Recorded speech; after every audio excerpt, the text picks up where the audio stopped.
and then I'll broadcast.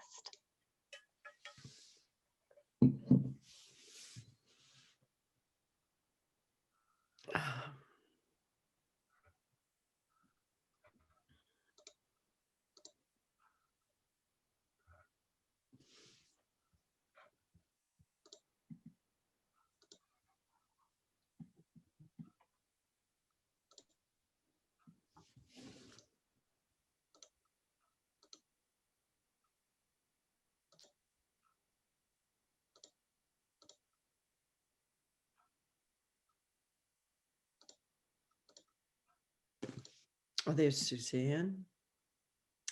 And Kevin. Hi, everybody. Hi, Suzanne. Oh, And Happy New Year. New Year.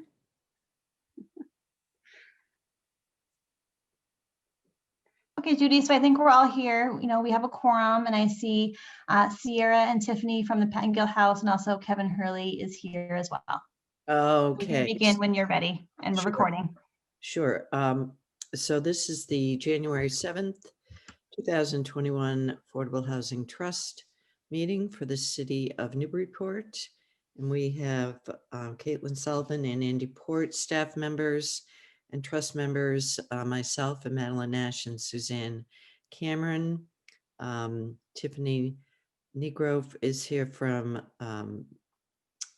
and Sierra, I forget Sierra's last name, I'm sorry, from Pettingill House, and also joining us will be Kevin Hurley. So our first item on the agenda is the Emergency Rental Assistance Program update. And we did get an update in our packet today, so thank you for that. So Tiffany, you want to give us a summary? Sure. So since the last time that we've met, there's 3 additional households that have been assisted, totaling $7,900, $7,927. So bringing the total assistance to date to $45,641. So the program, I think, is running smoothly. We've kind of settled in, and you know, as far as internal processing of applications, like I had put in the narrative, we do have seven active applicants that we're working with to either them and or the landlords to gather the additional documentation for approval. And at the time that I had sent the spreadsheet on Tuesday, we had 2 new applicants. And as of today, we have a total of 5 new applicants. So we will be in the process of doing the COVID screening to see that they meet the eligibility that they were affected by COVID and their income has been affected, and then start the process for gathering paperwork. So that's 5 new applicants then. Correct. Yep. Yep. So it was 2 as of Tuesday, but there were an additional 3 that had come in after I sent the report between then and current today. Yep. Okay. Yeah, and of those 5, there's 3 families and 2 individuals. Do you feel like there's more people that are becoming aware of the program? Yes, I mean, and it seems like maybe there's an uptick in the number of applicants, or am I mistaken? I think at the beginning, there was quite a few applicants that have been kind of ongoing that I think are in need, were in need, and just didn't follow through with the process. I think that there was kind of a lull in the middle, and now, yes, I feel like there's, with 5 just coming in over the course of a week, that is definitely a significant increase in a short period of time. And I don't know yet if that is because of the moratorium and landlords putting anything into effect with these specific ones that have recently come through. So Another question. I know our assistance is limited. There's a limit on how much assistance any one household can receive. Mhm. I could probably figure this out by looking at your report. But have we bumped up against that yet with any household? So there are some families that we will be checking in on to see if there is additional assistance that's needed. We do have some additional COVID funding that we have used with some of these families, right? Because they've either reached the 3-month cap or they've reached the $1,500 cap. Yeah, there's a few. I can see them. Yep. Yeah. And then there's some that said, I'm all set right now. And we say, if there's additional assistance that you need because circumstances change, because, they're back to work, but, things are changing because, we're still on this 2-week restriction, hours are cut. So we're saying, make sure that your housing is a priority and that you're not putting that in jeopardy. So check back in if there's additional assistance that's needed.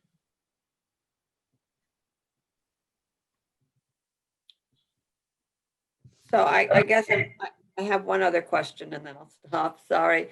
I'm wondering, since we're going to be talking next about an emergency assistance program that is not tied to COVID, are you receiving applications to this program from folks who aren't eligible because it's not a COVID related situation? Yes, there were a few applicants that applied. Just kind of seeing the word Newburyport rental assistance and kind of overlooking, the COVID and how it's affected their income. So yes, there are individuals and households and families that are in need for various reasons that aren't COVID specific. And, we do the best we can with other sources of funding that we have.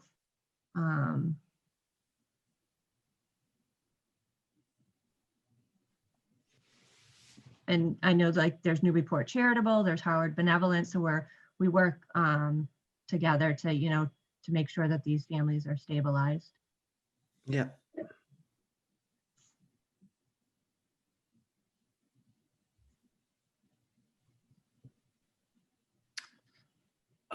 I don't have any questions for Tiffany. Anyone else? Suzanne? I do not. Good job. Thanks. Well, I think it's great that we're going to be talking next about a general emergency rental assistance program. I mean, I don't know how feasible that is, but I hate to think that there are people during this very difficult time that we can't either continue to assist because they've maxed out on what they can get through our program, or that they're just struggling. I mean, clearly that's going to be a problem in any community to some degree, but I think it's good that we're trying to think beyond this program to see if there's a way to respond. Yeah. So. Yeah. Okay, so shall we get on to the discussion with Kevin and the home funds? Kevin, are you there? I think I am here, Judy. Nice to see you and the gang. Yeah, good to see you, Kevin. Yeah, excellent. Happy to talk with you about the program and how it works. And I have sent some material to you, Caitlin, indicating the number of dollars we've set aside for the city of Newburyport in home funds to cover, essentially the funds can be used for the development of affordable housing, generally speaking. But we have made some allowances over the years to use a portion of our funds regionally for tenant-based rental assistance.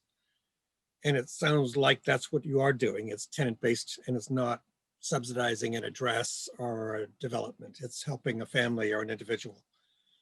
And so I should know the number off the top of my head. I know it's something like $77,000 and change. Does that sound right, Caitlin, do you think? Yes, that sounds right. Thanks, Kevin. Yeah. And we've been using home funds for that purpose for a number of years with different, mostly with nonprofit organizations. Sometimes a city or town will try to do it, but I think my observation is it's easier for the city or town if they can find someone who will run with this. And it sounds like, Tiffany, you've been doing this for a while and you know how to do it. But the only snag might be in this discussion. I don't know how familiar you are with the regulations that govern the use of these federal home funds. And, it depends on how you look at it. I hope they're not terribly burdensome, but they are to some degree. I'll just offer that overall, we've been using these funds to help families and individuals, but lately more individuals who are actually homeless, meaning living outdoors, living in a tent, living in their car, sometimes crashing on someone's couch, but that's usually short term. And so the amount of dollars we've committed to each of those households has been relatively high because the program has generally worked for us as a one-year subsidy. And we would request that the recipient would pay 1/3 of their monthly income toward their rent and that the program would pick up the rest. Well, at the risk of stating the obvious, some of these folks have very limited monthly income or some have no monthly income. So it can get expensive. It's not unusual for us to spend $10,000 to $12,000 a year per household. And it sounds like you're not looking to do that. You're looking to help someone over a difficult patch. Maybe if someone has fallen behind in their rent, you can help with the arrearages, which is not the intent of this program, but we can find a way to work through some of those things. Or you might be using, or you might intend to use these funds for first, last, and security to help someone get into an apartment. But you mentioned a cap of $1,500, which is what you want to do, but it feels a little modest, depending upon the kind of help you want to give. So I don't know, I guess I was hoping to learn tonight a little bit more about how you intend to use the home funds and whether it would be a longer term subsidy, like a 12-month subsidy, or it's just a maximum amount that might help someone. I mean, $1,500 might help someone with 1 month's rent, but maybe not even enough for that, given what rents are these days. So I guess I was going to ask, what are your thoughts? So our the 1,500 is 1,500 per month. Oh, I see. Oh, for Yeah. okay. Yeah. So we have a 3-month. So it's a the limit on the current program is a total of 4,500. Okay. Yeah. So that Yeah. feels a little more generous and realistic. Sorry to be kind of landing what I thought was a kind of a small number. That's a little bit more realistic. Yeah, that's okay. Yeah, so I guess I'll start in that. I think we had talked about using this money for general rental assistance. And also we had talked about the possibility of first last security deposit as well. that those were possibilities. And that this be used, would be separate from the COVID relief. It would be non-COVID. Mhm. Okay.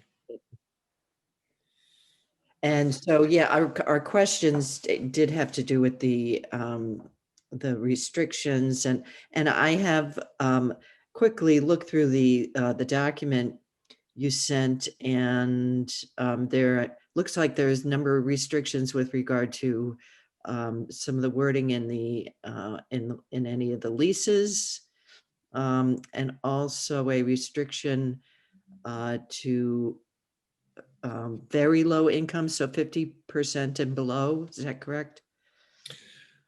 We do, I mean, in general, we intend to focus our funds on helping those who are the most in need. And by that, we interpret that to mean the least wealthy. Yep. I think we can go up to 60% of median income. And it's my belief that we would not help a household at 80% of median income. Okay. Uh, and overall, and I don't like the way this is going to sound, but it's not been difficult to find those households that have very modest incomes at 30% of median or 50% or in that range. Right. And I Right. might expect you might be finding that with the applicants that are coming to you. Right. So you know, I sent Caitlin and Judy and Madeline some of the parameters that are described in the federal regulations. And I thought, gee, is this a really mean thing to do? Because it's as dry as toast. There's more information in there than is really needed. But there are some parameters, and maybe the most obvious ones are that if these federal funds are to be used, the unit must meet certain standards. It certainly must meet code, and it must be a safe and sanitary and decent apartment. And someone would typically be required to go and inspect that unit and report. I mean, there's like a chart to fill out that it has all these different amenities: hot water, windows, room size, things like that. And then I may have mentioned in my possibly too long reply to you, Caitlin, that HUD has eased up on some of those requirements because of COVID. So for example, instead of having someone go to the site and fill in a form with checking 20 boxes or something like that, they would allow, even for the property owner, to take you on a virtual tour of the unit using their phone. So that if in your judgment, you see through that kind of communication that it's checking all the boxes that you need to see, then that would be adequate. You don't need to do a physical visit to the site. So things like that. And I mentioned, I think with that caveat that we don't know how long these COVID related easing up of regulations will be in place, but we haven't heard anything for a few months. So we're thinking it's going to stay for a while. Nevertheless, if this program were to continue, you'd want to know what the overall parameters were. Right. Right. I have a couple of questions. So I think we're kind of talking about a couple of different things. One, we were envisioning applying to this Community Preservation Commission for funds for a program that would be targeted to providing first, last, and security assistance with first, last, and security for properties that are affordable housing, offer affordable housing units, not just properties on the market, but specific income restricted properties. We have one that's about to go online in a 40R district, right? So we have a draft for a CPA application. I'm looking at you, Judy. Yes. Yep.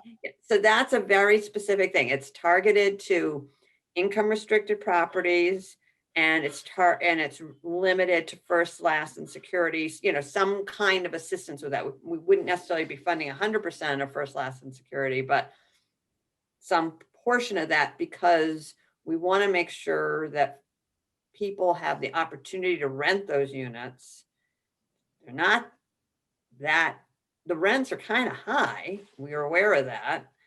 So we're kind of concerned about that, but we can't do anything about that. Exactly.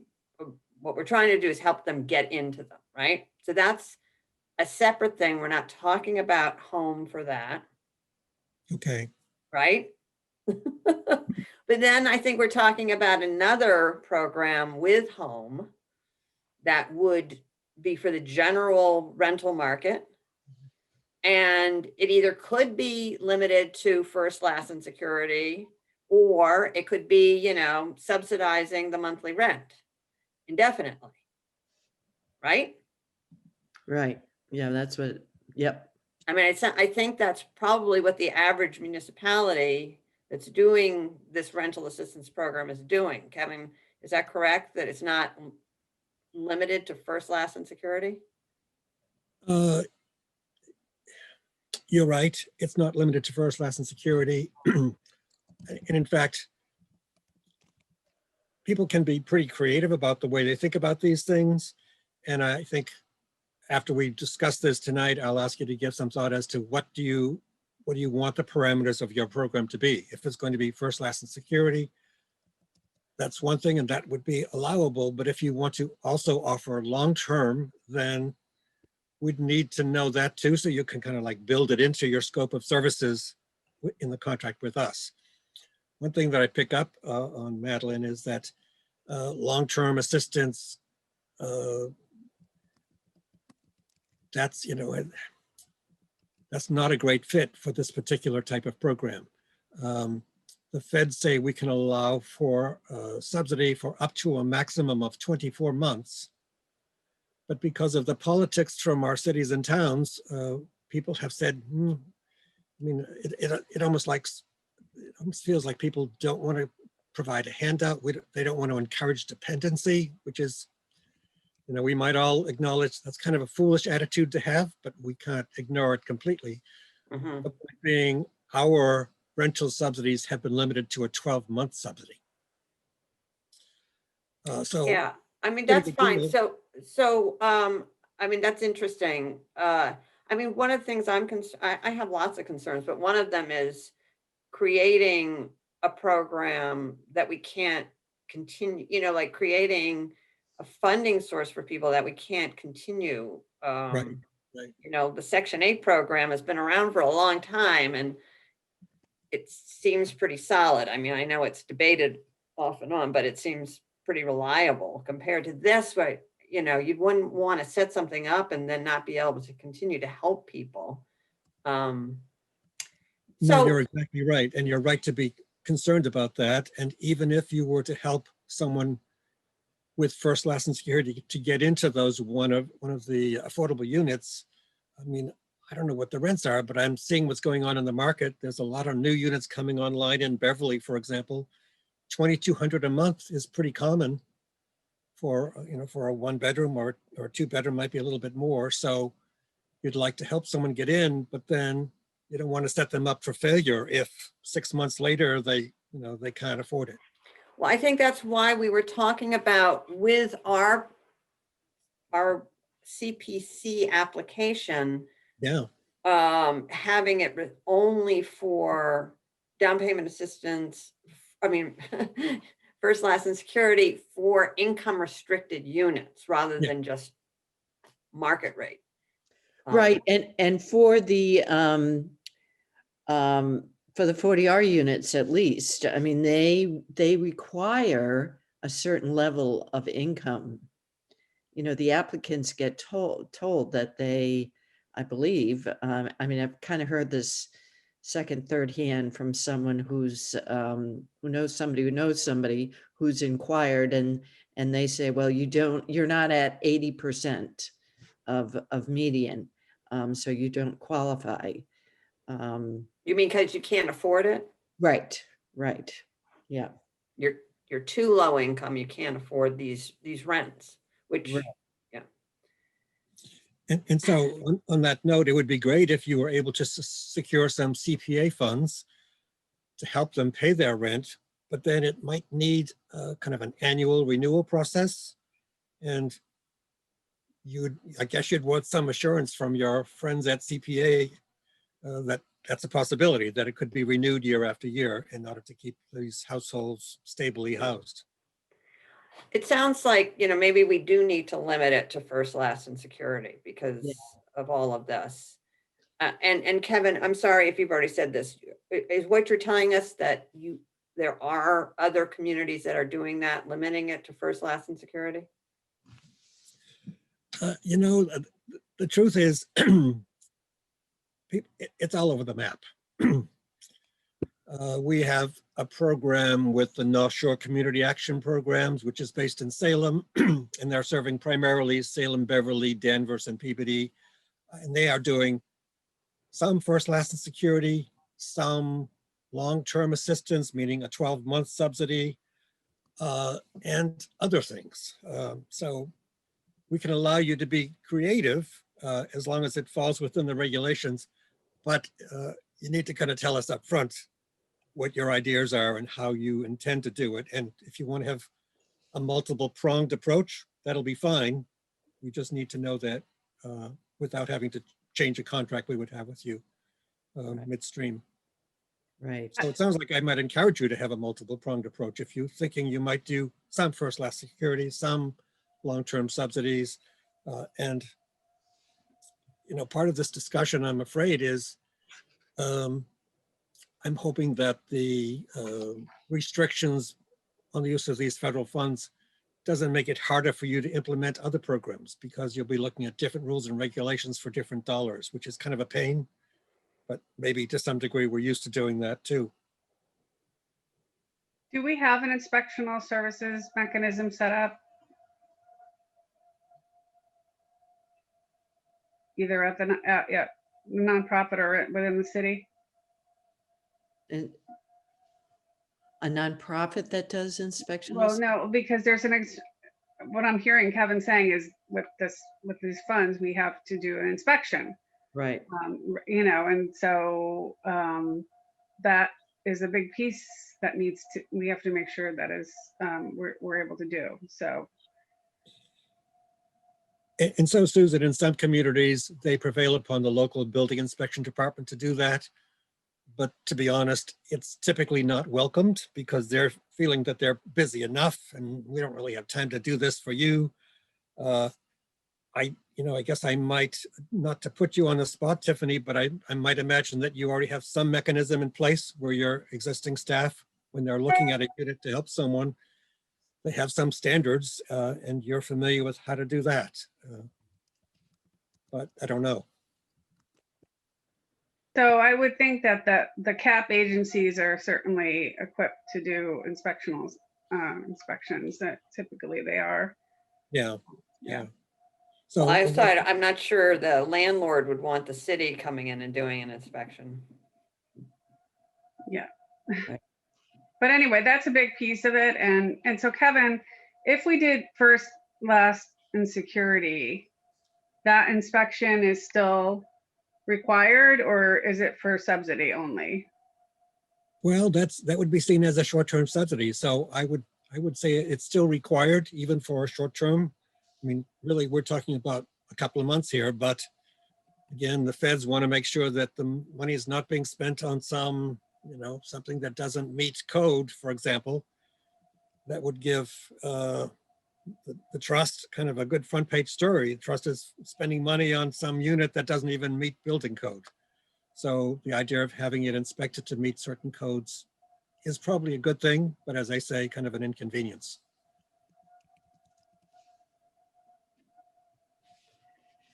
So Kevin, I have a question. The North Shore Home Consortium probably you have to report to HUD annually on how your funds are being spent and prove to HUD that it's all complying with the home regulations. How would the city of Newburyport be responsible for reporting to you so you can complete your report to HUD?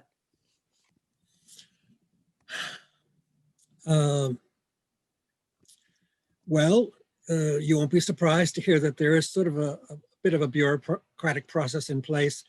Typically, we ask the the person running the program. So it might be Pet and Gill House to fill in what is called a project setup form, where we get information about the address, number of bedrooms, household, getting the assistance. And we would commit funds to that particular household and draw them down over a period of time, depending upon the length of the subsidy. If it's first, last, and security, then it would be over quickly, because it would probably be a one-time payment for something like a 3 months rent or something like that. And if the subsidy were to last longer than 12 months, let's say the decision was made to renew the subsidy for that same household for another 12-month cycle, then we'd look for some additional income verification and reporting, which would be part of the first round also. I mean, just to make sure that wealthy people are not receiving these public funds.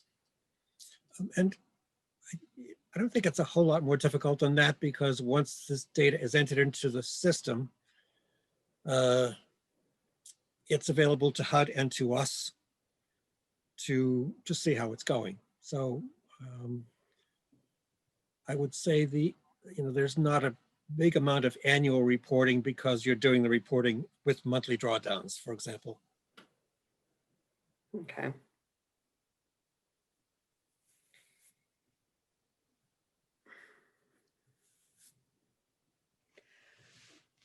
So getting back to the inspections issue, and this is a question for Tiffany, is that something that you guys have any bandwidth or any resources to do inspections?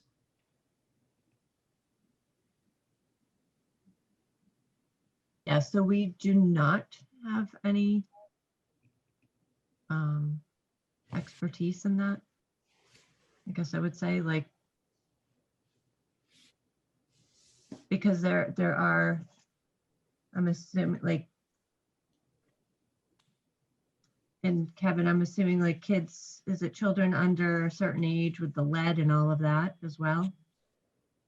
There would be, some information about the presence of lead-based paint. Yeah, and And of occupancy course, permit and all of that. It's, sure, certificate of occupancy, that's Yeah. that kind of stuff. It's my understanding, Tiffany, that you're currently working with Community Action based in Haverhill, with helping them with some rental subsidies, like a raft program or something. I think Bob Gold mentioned it to me some Yeah. months ago. so we're like referring clients that are in arrears to the raft program and, collaborate. We don't take the applications, Oh, I see. but yeah, working with Bob to, do it somewhat locally, but also working with CTI in Lowell as well. But we don't administer or take any applications for raft. I mean, we may help a client, but we're not subcontracted. Yeah, so I guess I bring it up in the context of, I think someone earlier had mentioned, well, maybe the local CAP agency would have the capacity to do such an inspection. I would say Community Action based in Haverhill would have the capacity, Mhm. but we don't know if they have the bandwidth to do it. And then we don't know if they would want to be compensated for the time of that staff person to do it. And although I think that this rental subsidy program is very good, there's very limited admin money related to it. So we have to be able to document how much of the money goes to help the household and not for administrative costs. And that's another, being very frank with you, it's another pain in the neck. Yeah. So if you have some other funding that could be used for those administrative costs, that's not home dollars, that might help to cover those costs. If there are some admin costs to cover the inspection that you'd need to pay Community Action, with the presumption that they could take that on. I'm guessing we may not be talking that many households, I don't know, 10 or 12, maybe fewer than that. I might hope that Community Action could take that on in the course of several months, but I can't speak for Bob. Kevin, CTI is also the administrator of Section 8 in Newburyport, so CTI may, for some money, provide those inspections as well. Just saying, Okay. just putting it out there. Yeah, sounds good. So I'm sorry if I'm not understanding, but are there any community, you mentioned that there's the North Shore Yeah, not sure community group, action. community action that's using funds for rental assistance. Are there Yes. any municipalities that are doing it? Like something kind of similar to what we were envisioning, partnering with Pettingill? I think essentially no. I think they're deciding that in order to implement this, they need to use a nonprofit like a CAP agency to help them get through this. Gloucester is using some, well, actually, it's not Gloucester, it's the CAP agency in Gloucester called Action Inc. Right. And they're using a variety of different funding sources, including home, but some other funds like CPA, to implement a rental subsidy program in 5 or 6 communities, Gloucester, Rockport, and adjacent cities and towns. Nothing in Salisbury? I think not. No, nothing in Salisbury. I can't even recall now whether we had developed something with the YWCA of Greater Newburyport some time ago, but instead of that, we've mostly directed our home funds to the development of housing in Salisbury. And John Feehan has been behind Right. all of that and has done a great job, and it's something that we might all like to point to as a good result. Yeah, well, Um, that's what we would really like to do with our home dollars. At least know. I would really like to do with our home dollars. We just haven't had the opportunity to dedicate it to a project. So that's, and then COVID came along.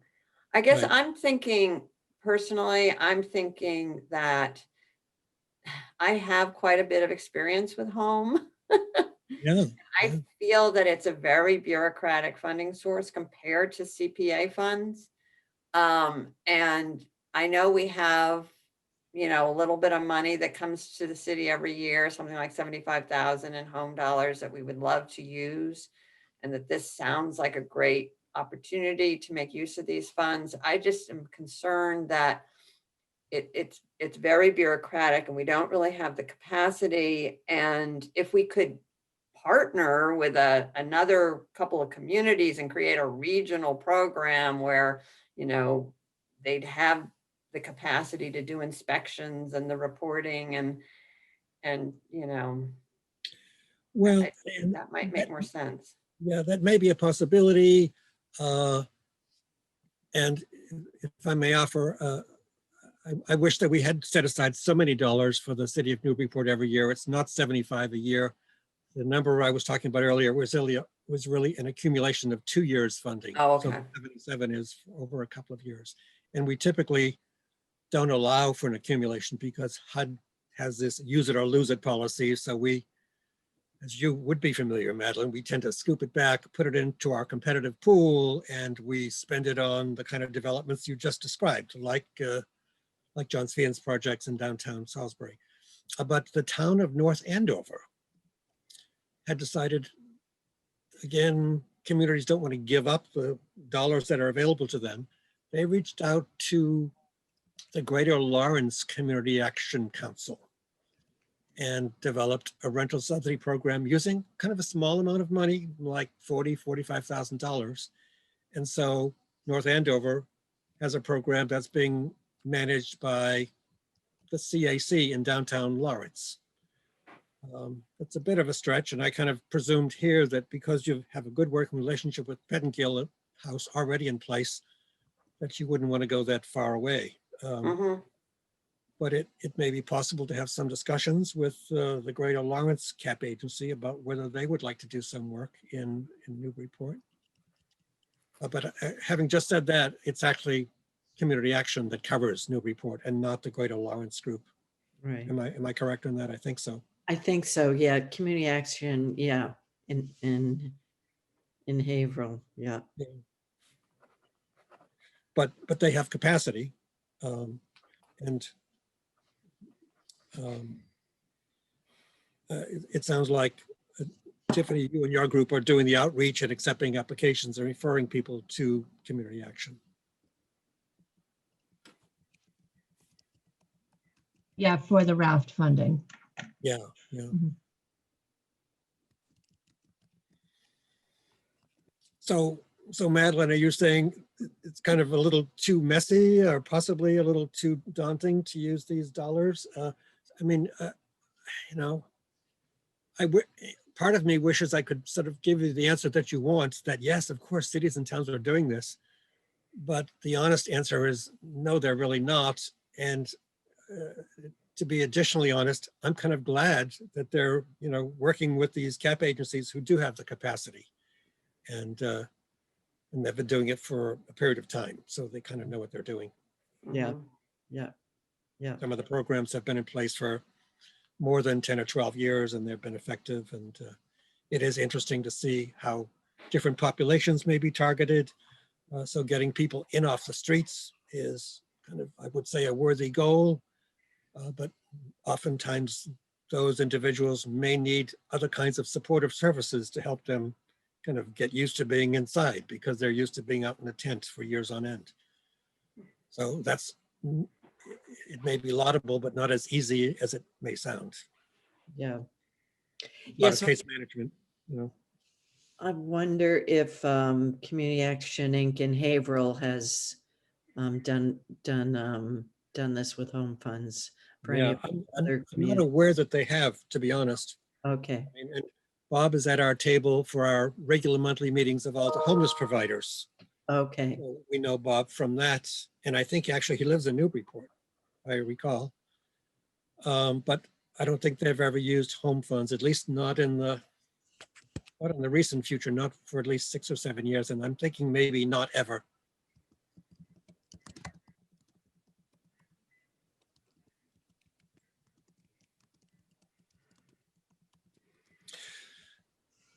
So if the question of a housing inspection sounds problematic, I can offer to send to you, Caitlin, the housing inspection checklist that some of our other organizations use. It might be 3 or 4 pages long, but you can, well, easy for me to say, you can zip right through it, but it shouldn't take a whole long time to inspect a unit and determine that certain things are available and in place. And if you had that to show to someone, like the folks at Community Action, maybe they would say, sure, we can do this without any problem. Or CTI, as you point out, Susan. Yeah. Yeah. And then maybe you'll be giving some more thought about the short-term subsidy of first, last, and security versus a longer-term subsidy if there's someone who really needs this to keep them in their unit for a period of time. And sounds like you have access to, well, you're either have or are hoping to have access to other resources. I do hope you get a CPA grant, and I believe that that's an allowable use of CPA funds. But because it's a short-term subsidy, that unit obviously would not be counted on the subsidized housing inventory. But if these are subsidized units to begin with, then the city gets to count them anyway. Right. Right. That's true. Kevin, if we decided we wanted to pursue this, working with you and the home funds, Yeah. what is the process? Well, I guess we'd ask you to let us know what your intentions are. If you would like to use those dollars that we have set aside for the city, just let us know that you're intending to set up a program to use those dollars for short-term rental assistance, tenant-based rental assistance. We would, I guess our typical stance would be to develop a contract between the grantee and the consortium, which would outline, the parameters of this. We try to make it easy if we can to kind of use whatever systems in place that other cap agencies may be using to make it happen. And then it would be the simple process of giving us the name and address of the person on that federal form. And we'd log it into the system and make those dollars available for that particular household. So let's say it's one household and you're giving them, I don't know, $8,000, then you would set it up in the system and you'd have the ability to draw against that, and we would issue a check to the grantee. Let's say a check to the city of Newburyport or to Pettingill, if you choose to do it that way, to cover those costs. And it would work that way until the funds have run out, and we'll all be keeping track of where they go and how fast. So presumably the home dollars would go to the city or Pettingill, and then a check would be written to the landlord. Can it go to the landlord or does it have to go to the tenant? Well, I think those would be local decisions that you would make. We don't issue checks to landlords because if we have like 700 landlords across Essex County, that would be just too much for us. So we would like to have the one grantee, either the city. Right. No, I understand that, but I guess I'm just trying to think it through. Yeah, think it through. So it probably would be yes, making a payment to the landlord and having the landlord enter into some kind of an understanding about this is how we're helping this household. And then the household has to accept the fact that they would be contributing something if they are, and that would not always be the case. And yeah. So that would be similar to the program we're already running with for Probably. COVID relief. Yeah. Yeah, probably. Right. Okay. CAI does not have inspectional services. I just confirmed. Oh, they don't. Okay. They do not. So CTI, because I believe they are the Section 8 administrators for Newburyport, and they inspect those units. So they could be contracted, or I'm sure Metro Housing Boston has a really robust inspectional services department. So either one we could contract with.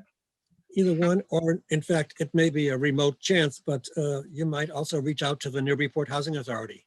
They may have some people there who know how to inspect a unit and fill in a form. You know, it's pretty common sense stuff. And if they're willing to do it, and if some way to compensate them for doing that could be found, that might be a more of a local response and maybe faster.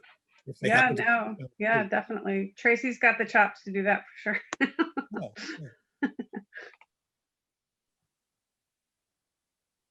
Kevin, it's Caitlin. Are we working with any kind of deadline for these funds right now? Not a hard and firm deadline, but because of the fact that we've allowed the funds to slide from this last cycle, we would typically provide a deadline of June 30th to our communities to make a decision about the use of these funds, and then they would otherwise revert back to our competitive pool. We didn't do this. We didn't do that this past June because it was COVID. You know, people don't have time to even think of these things. So I think we've released the numbers for the current funding year, and HUD calls it 2020, back in March or April. And so we don't have a hard and fast date, but I'm thinking probably September 30th for you to make a decision about how to use these funds. They don't have to be used by then, but we need to have a contract in place before September 30th. And sounds like you'd be intending to do that way before that time. Or if in fact, I mean, to fulfill Madeline's dreams, some wonderful developer will come in and develop some affordable housing, and you may decide to commit the funds to that. So there's time to make up your mind about what you want to do and time to decide what you envision as the parameters of this program. And I think we would certainly want to be as flexible as we can with you. But then we do have that caveat of the short term, meaning even a 12-month cycle is kind of a short term. And in some instances, when a household has not found an alternative to their housing needs, we've allowed for a 1-year renewal to that. But we really, I think the program is not intended to be a year after year use of home funds for that purpose. And maybe in some ways you wouldn't want to do that either.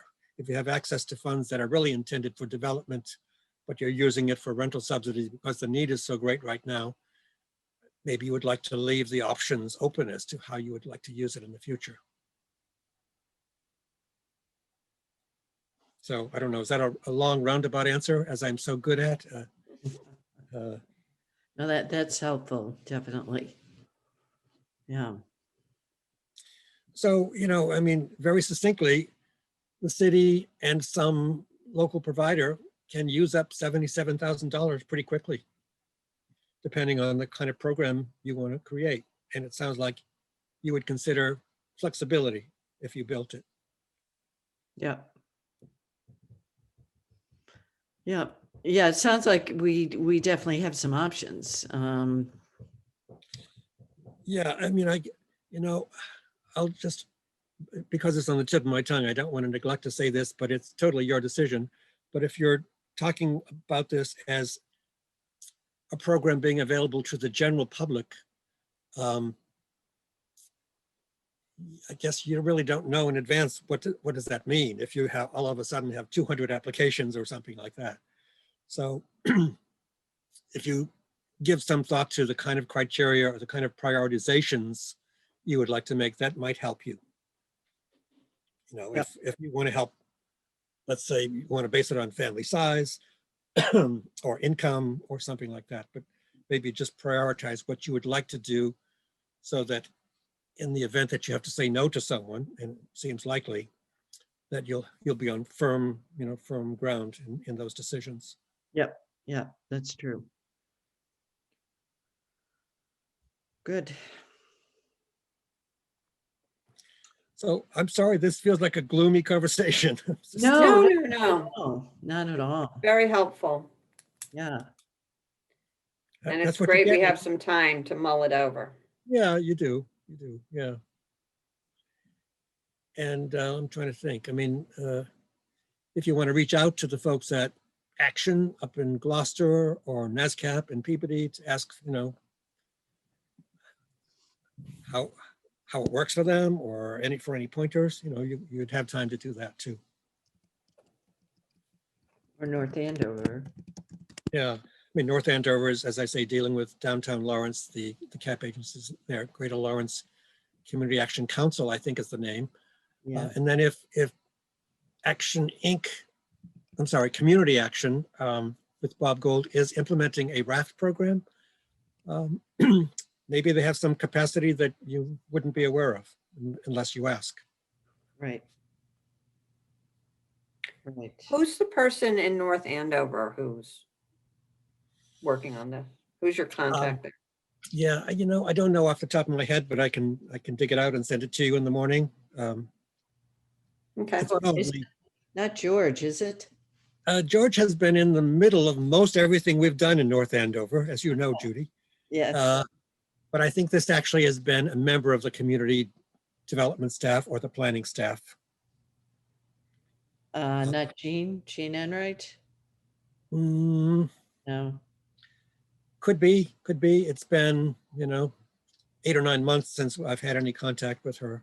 And I think she's primarily dealing with my grants manager, Lisa Green, on implementing the program. Yep. Yep. Well,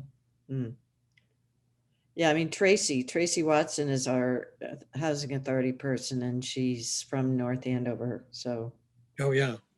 And Tracy, as you say, can probably take on almost anything and get it done. So if kind of offer a great deal about inspecting units, she'll right. find a way. That's right. That's right. Yeah. Yeah. Yeah, we should definitely ask her. Yeah. Good. Maybe So take any, a cake and bring it over to her and then ask her or something like that.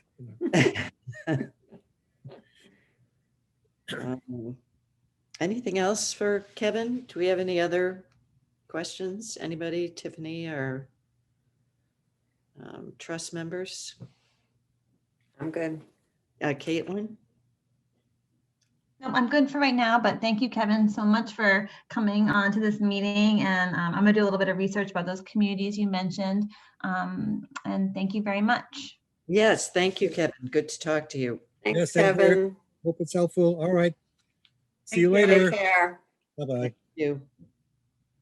And do we have any other questions for Tiffany?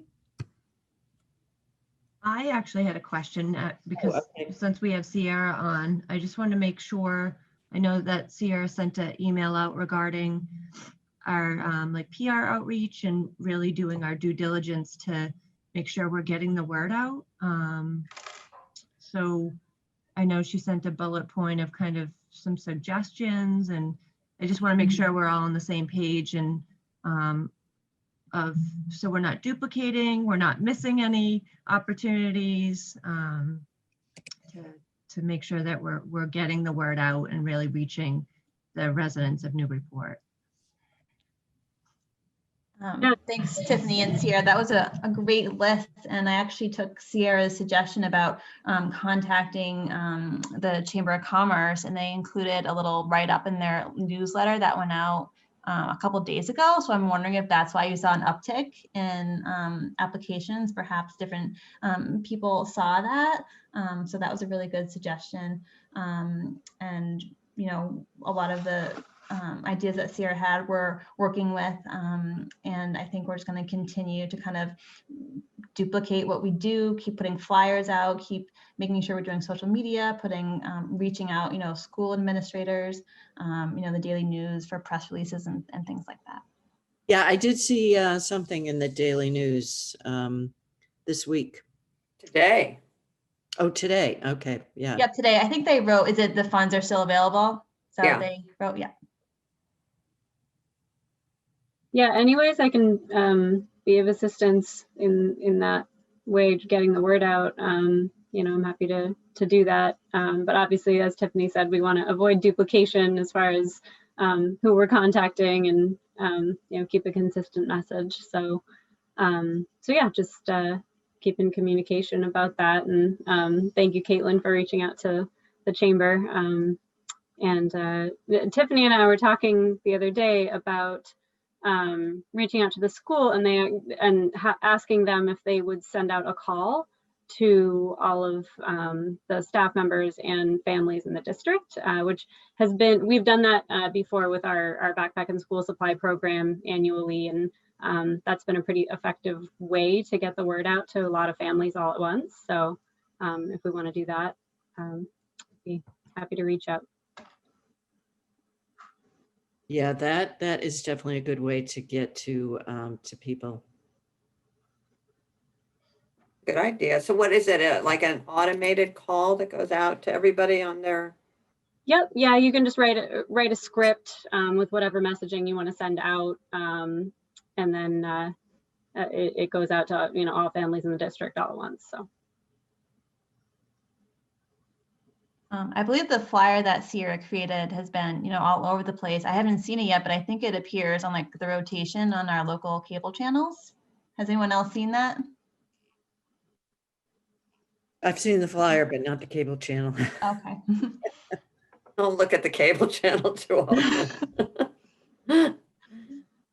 I mean, I think the idea of a call through the school system is an interesting idea. I don't think we've done anything like that before. I don't see any reason not to. Right, right. If they're willing to do it.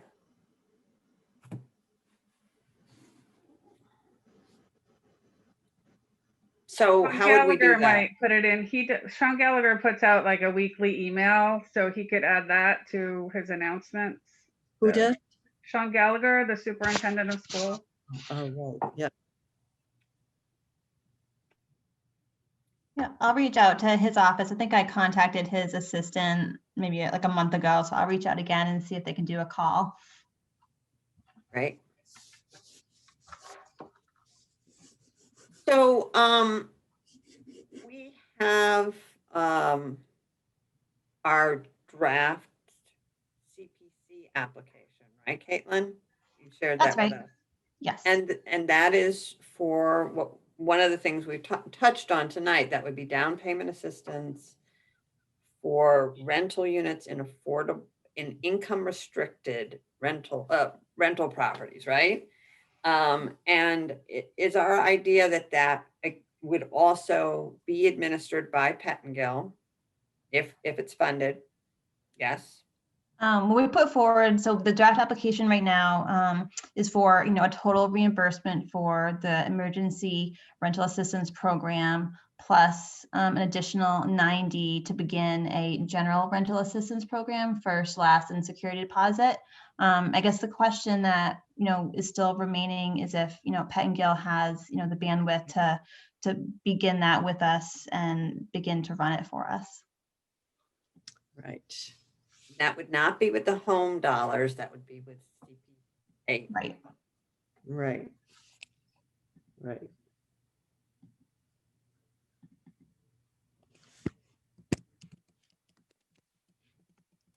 My only question is that regarding, again, the inspection, obviously we're speaking to the landlords, we're talking to the tenants. That's not our area of expertise, so that's not the criteria for this specific funding. Okay. Yeah, Yeah. and just so you're aware, just because there is more funding, there is more uptick there. I keep saying, like, we don't know, but COVID is not going away just because of immunizations and all of that. Like, so I am looking to hire another social worker to assist with emergency financial assistance applications. So I definitely think that we will have the internal infrastructure to handle some additional applications. Yes, so this would not require inspections. And it would conceivably be less necessary anyways, especially if it's, targeted to properties that have income restrictions. They're going to have, for example, the new property being developed by Minco is going to be new construction. Right. So it's going to have an inspection anyway. Yeah, and it's just going to be in much better condition than many properties. And is this the AMI the same as the current COVID funding? Because I heard Kevin say that the home funds had a restriction of you couldn't go up to 80%. It was up to 60. Right. So in the current Newburyport Crossings is up to 80% AMI.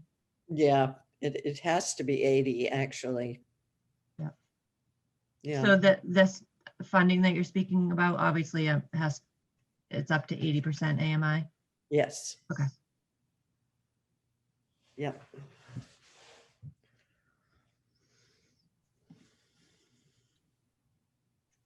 And I know, so they're taking applications. And then there's a lottery in March of 2021. I think so. Yep, that's Yes. correct. Yeah, for the Minco property we're talking about. Yep. right? Yeah, I just saw the So our flyer. timing is off. Right. I was going to mention that. So I was thinking if we tweak the CPA application to be both a reimbursement for this emergency program, then some kind of future reimbursement for this program. So I think, the CPA funds would be available, maybe in the summer and fall, and that's going to be too late. Because I Right. think they're talking about occupancy, in the spring, summer. So we might need to create a program so that we're ready to respond for this rental opportunity that's coming up now. Yeah.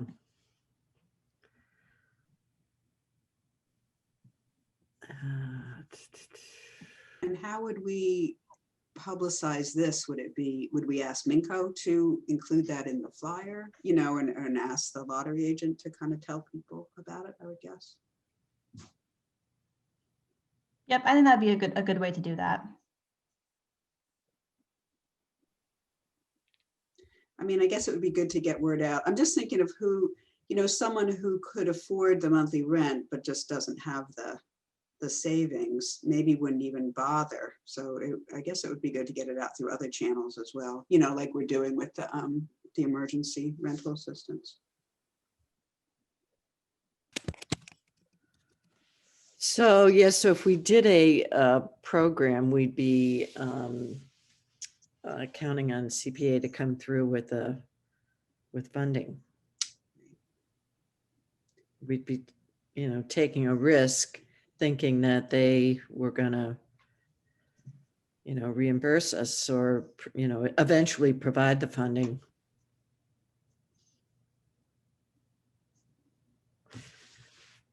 I personally feel willing to take the risk, partly because I feel like it's an opportunity to help people right now. And while I want to save as much money as we can for that great affordable housing development that's just around the corner, it seems pretty far around the corner. So, and I'd like to think that if there is something that comes up, we'll be able to get more money from the CPC, I would hope, Right. at that time.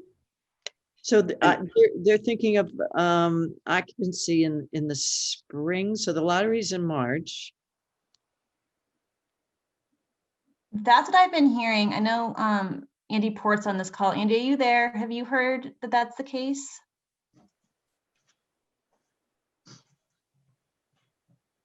Well, maybe he stepped away for a moment, but I am hearing that that's Yeah. the case. Oh, sorry. Hi. Sorry, I just had to unmute myself.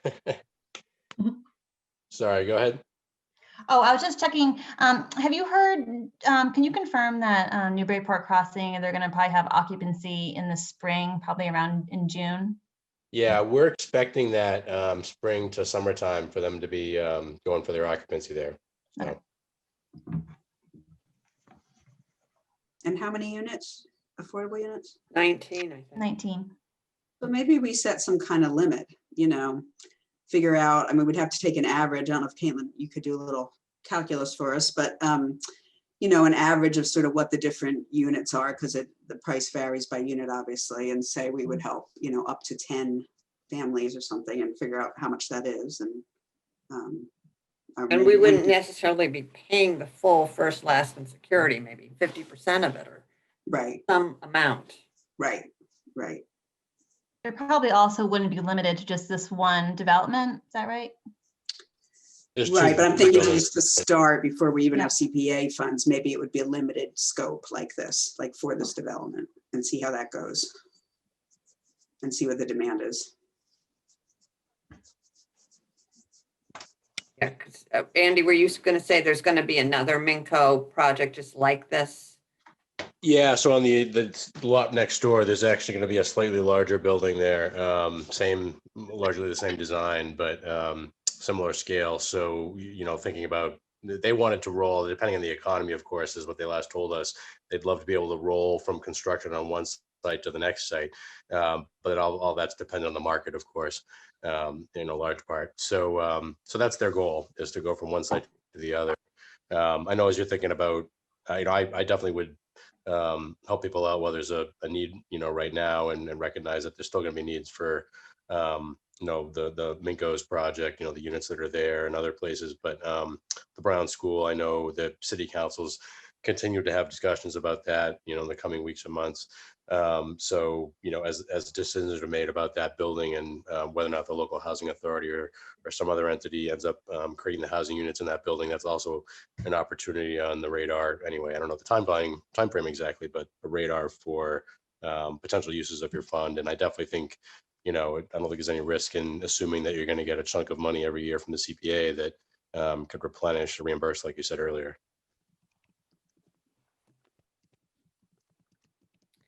Okay.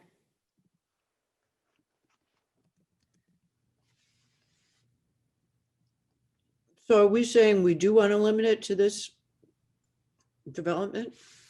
I don't think we have to. I think we're limiting it to income restricted rental units. And Yeah, it's more might- figuring out what the maximum, we don't, not that I anticipate it being, some crazy thing, but I guess we want to have some, I just felt we should have some limit with our funds. Yeah. And I was just coming up with a way to come up with that, which was, estimating calculating. what it might be. Yeah, For first, last, and security. yeah. Yeah, I like it. I think that's clean, and it's like a down payment assistance program for rental. I like that. And then you're done, right? Off you go. Right. Right. And that's what we have drafted in our CPC application that Kate put together. I mean, and it doesn't have to be a subsidized unit. It could be, you know, I mean, if we have verification of what the income is and what the rental is, then I don't, yeah, I take that back. Nobody has an affordable rental private home anymore in Newburyport.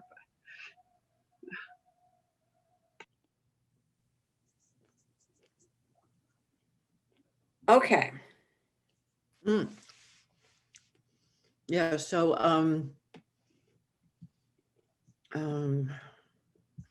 anything, anything else we need to talk about with the CPA application? I'm wondering if there, should there be a vote for this? And do you want to include, you know, administrative fees in the vote, you know, 90,000 plus administrative fees or something like that? Or I don't know what you're thinking. Yeah, we should definitely have a vote.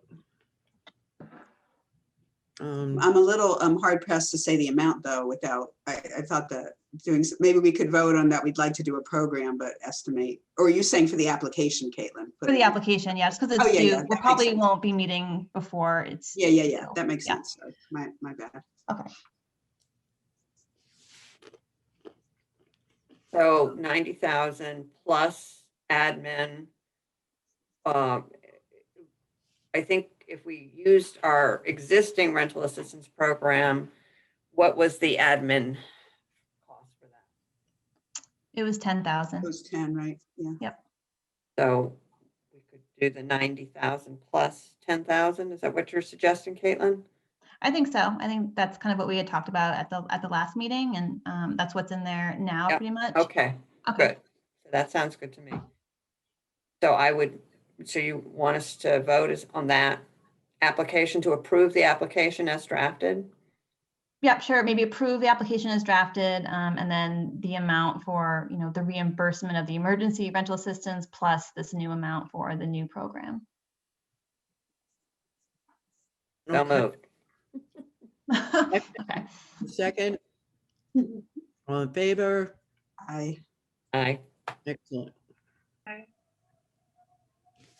Excellent, good.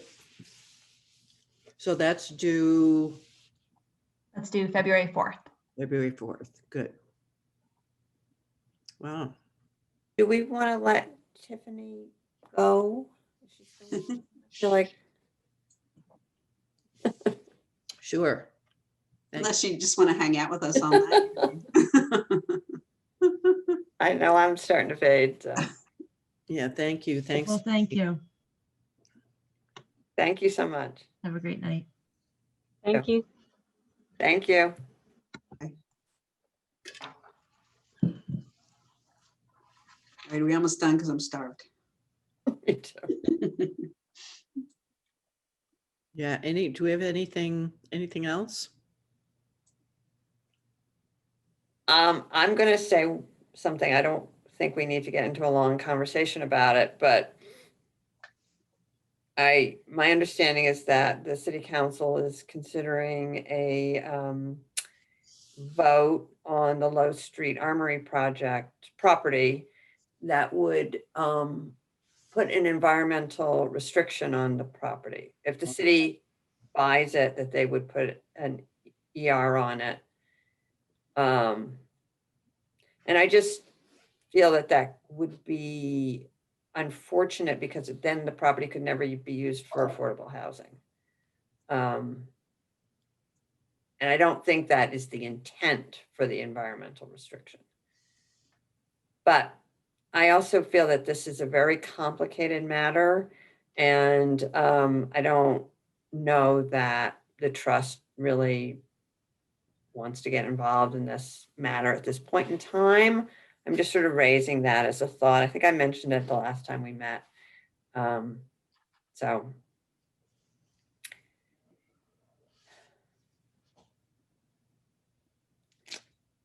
Oh, yeah, I'm not, if the mayor was here, I was gonna ask the mayor if she had any thoughts, at any point of that property having be considered for affordable housing if it doesn't work out for youth services. This is Andy. Could I speak to that? Sure. I don't want to speak on behalf of the mayor, but if you're talking about the 57 Low Street property that the city is acquiring from the National Guard, it definitely seems like there's a more immediate need for an existing city department that's going to be met. So if it's not youth services, it may very well be the Parks Department, for instance. So I don't know what it will go to, but I think it's much less likely. I think that housing is going to, it's not in the top two right now. Needs that the city has for that already established essentially in terms of the mayor and the city council. So it's a So- possibility, but I don't think it's ranked first right now in terms of priorities that need to be addressed. So why is that? Because I personally have a problem with, not that I think we need to go out there and start advocating for this property to be affordable housing, but why is it that the city doesn't have affordable housing as a priority? Well, I guess I can't, again, I can't speak for other parties, but I think that there's a couple things going on there. This property, actually, the reason this property was originally pursued with the National Guard for acquisition is because the mayor and Andy Egmont, as I understood it, there had been some discussion several years back, actually, about the good location of that property next to the schools there and how ideal that could be for a possible facility for them. And so the mayor had spent a good amount of time with the National Guard trying to get to the point we're at now, where they're agreeing to sell it to us at a reasonable price. But that was always the expectation, at least from the administration, that it would be used potentially for youth services because there was a specific need for that department. In terms of affordable housing needs, in my opinion, rather than, my 2 cents is, rather than focusing on Low Street and throwing sort of another oar in the water about what happens with that property, I think the more likely way of getting to of housing and preferably affordable housing, as opposed to just the percentage of affordable, is youth services. There's an effort to be made to sort of keep youth services at the Brown School, and that's going to significantly limit the amount of options that are available there. If it does stay there, there are also significant costs to renovating and remediating that building. So to me, it seems more wise, if you're going to focus efforts, to focus on the housing that could be made at the Brown School than could be made at a property that's just now being acquired from the Commonwealth for what has been articulated, at least by the mayor, as a specific city department need. And the city council has had some discussion about other city needs. But rather than throwing another oar in a location where I don't think it's going to make much progress, just my 2 cents, you might want to focus the efforts on trying to make the Brown School a more viable project and place for housing. And in my opinion, it complicates it having youth services there. The mayor and the council will have to decide what to do, but to me, it greatly complicates the ability to make affordable housing at the Brown School if you reduce the project size to only the 2 upper floors. Right. Yeah, I get that. I don't disagree. My point was, I don't understand why we have to put an environmental restriction on it. And because I Well, feel that negates the opportunity to do housing. Yeah, I there. agree with that entirely. I think regardless of the use, I would suggest, if you're concerned about that, whether you send a letter or send emails or attend council meetings, you need to let the councilors know that, because that's where that originated. Our offices does not recommend that. We were asked to help in coordinating language for something like that at one of the councilors' requests, sort of a demand that be placed at the time of acquisition. I do not recommend that in any shape or form, because I think in the city's own fiduciary duties, it does not make sense to limit your own property when you just bought it, when you're not even sure what you're going to use it for, and what site plan or layout you're going to be using. So but again, these things have been sort of linked together now, trying to resolve what happens with youth services in the Brown School before even closing on the property. That closing was expected to happen before the end of the calendar year. So again, I would suggest, if you're concerned about that limitation not being imposed, I would suggest letting your council members know, either by attending meetings or sending emails or whatnot. Yeah. Okay. Thanks, Andy. Okay. All right. Yes, thank you, Andy. Yep. So do we have minutes? Not today, unfortunately, but we do have the recordings if you wanted to go back and listen to any of the recordings from the past 2 meetings. Okay. So we just need to schedule another meeting. Yes, I have selected, because we have to juggle the historical commission meetings on Thursdays too. So I suggested either February 4th or February 18th. Okay, Thursdays. Yeah, either one's fine with me. I would suggest we do the 4th, just so we can maybe sort of try to work on some of the things that we talked about tonight with the Yeah, home funds, okay. unless I'm for we me, want to push it off. Is that All right. okay with you, Karen? works with me. Yep. Okay. Great. Works. Suzanne. Yep. Okay. Okay, good. All right. Thank you, everybody. Thanks. Meeting adjourned. All right. Have a good week. Thanks, Good everyone. night. Happy New Hey. Year. Here. Bye. Happy New Year. Okay, good Bye. Have a night. good night. Good night. Good night.